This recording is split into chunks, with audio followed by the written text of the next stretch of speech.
नमस्कार, मैं डॉक्टर सुखाराम, सहायक आचार्य इतिहास, राजकीय डूंगर महाविद्यालय बीकानेर। आज का हमारा वीडियो का टॉपिक है नालंदा विश्वविद्यालय।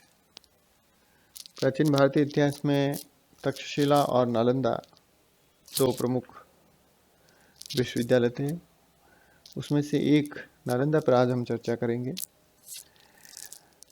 नालंदा विश्वविद्यालय बिहार के राजगिरी जिले से 10 किलोमीटर दूर बड़गांव में नालंदा विश्वविद्यालय स्थित था। प्रारंभ में ये एक चैत्य था, बौद्ध चैत्य, जिसके पास अशोक ने एक बौद्ध विहार की स्थापना करवाई थी। कालांतर में इस विहार के आसपास अनेक और विहार बने जो नालंदा विहार के नाम से जाने जाते हैं। विश्वविद्यालय की स्थापना का श्रेय प्रसिद्ध गुप्त सम्राट कुमारगुप्त प्रथम को दिया जाता है, लेकिन शिक्षा के महत्वपूर्ण केंद्र के रूप में इसकी प्रतिष्ठा और महत्व हर्ष के समय में अभिज्ञात होता है।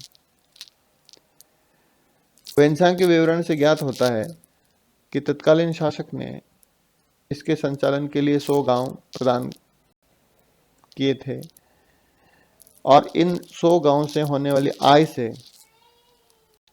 विश्वविद्यालय के विभिन्न कार्यों और शिक्षण गतिविधियों को संचालित किया जाता था। भारत के अलावा चीन, कोरिया, तिब्बत, तुखार आदि से विद्यार्थी अध्ययन के लिए यहाँ आते थे, जिनकी शिक्षा की यहाँ निःशुल्क व्यवस्था होती थी। प्रवेश के लिए प्रत्येक छात्र को कठिन परीक्षा से गुजरना पड़ता था। Pre exam, pre entrance test होता था। ह्वेनसांग ने जब हर्ष के समय में भारत की यात्रा की, उस समय उसने देखा कि यहाँ पर 10,000 विद्यार्थी थे और 1500 शिक्षक थे। तो ये इस तरह से यहाँ अध्ययन अध्यापन का कार्य एक बड़े व्यापक पैमाने पे चलता था। ये एक इंटरनेशनल यूनिवर्सिटी के रूप में इसकी एक फेम थी।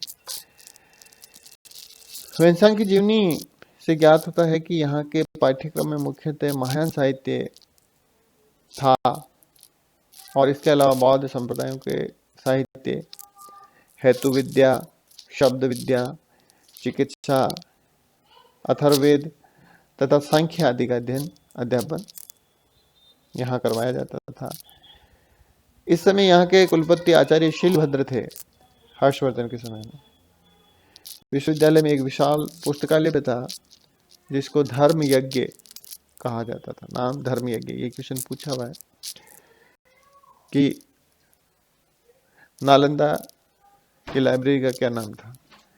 इसके अलावा इसको ऑक्सफोर्ड ऑफ महायान बुद्धिज्म भी कहा जाता है, नालंदा विश्वविद्यालय को। पूर्व में नालंदा आम का बाग था। ये कोटेशन ह्वेनसांग का है।